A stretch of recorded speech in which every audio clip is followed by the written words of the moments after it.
Besides chasing success today here on the racetrack, Wayne Taylor Racing's driver lineup is performing several tests in driver science. Like out of a movie, each driver swallowed a transponder pill today that lasts 48 hours in the body. It transmits heart rate and true core body temperature into a small data recorder inside the race car. The goal, to one day use the data in real time, allowing pit box computers to compare lap times with signs of driver fatigue. Now, outside the body, in a project involving Gatorade, the drivers are wearing a Band-Aid sized patch on their forearm to collect sweat data. Scanning the chip with a smartphone, they'll learn total loss in fluid volume, sodium, and potassium, allowing drivers to focus their hydration and nutrition preparation in certain areas.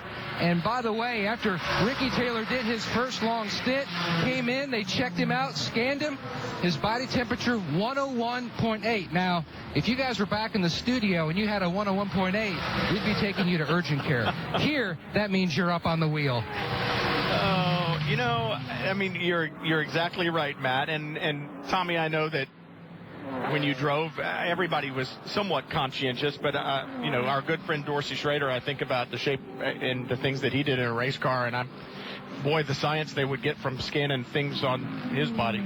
Yeah.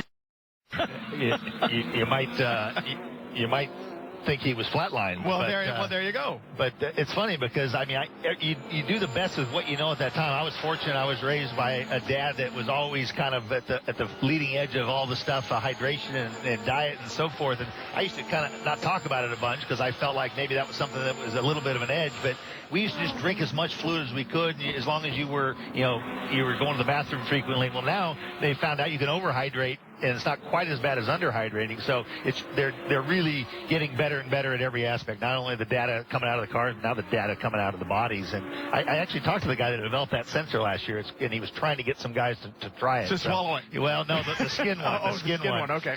And so, I mean, and everyone's different. So what's the proper amount of hydration and fluid for one driver might be a little bit different for another one. Some guys girls sweat more than others.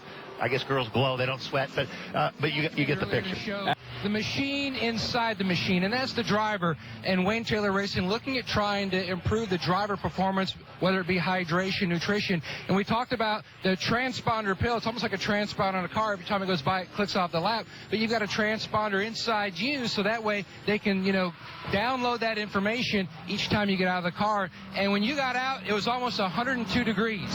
Yeah, it's amazing. We've got Dr. Ed Putkanowitz here with us this weekend. He's a physiologist. And, he's working on, improving the driver. As he said, it's a machine inside the machine. And if you can make the driver better, that's the biggest variable of the whole car. The biggest thing you can change is the driver.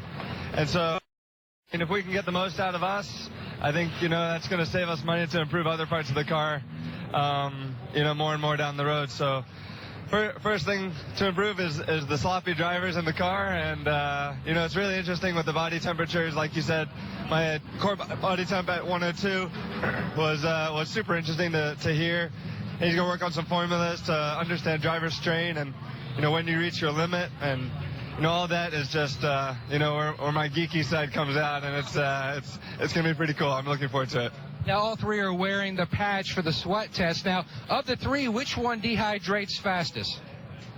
I know they always complain about getting into a wet seat after I get out of the car. So now we'll be able to put a number to it and see maybe I'm just more efficient. Maybe I'm sweating out just water and he's sweating out all salts and stuff. So it'll be interesting. Looking forward to it. Now, I saw them scan it when you got out of the race car. Which arm do you have it on? I had it on my right arm. I took it off now. He'll put a new one on for the next time I get in. But yeah, the data he'll send to us after the race. He'll analyze it. He'll send us our sodium loss and our potassium loss and how much volume we sweated out. He weighed me before and after I got out of the car, monitored how much I drank in the car, and with all that together, I lost 4 pounds in the first stint. So that's with drinking probably 4 pounds of water as well. I drank 2 bottles worth, and so I think it's all numbers that we've had an idea before, but now it's interesting to get all that in concrete information. All numbers, but that's where when you think outside the box, you find that small advantage, which pays off on the racetrack.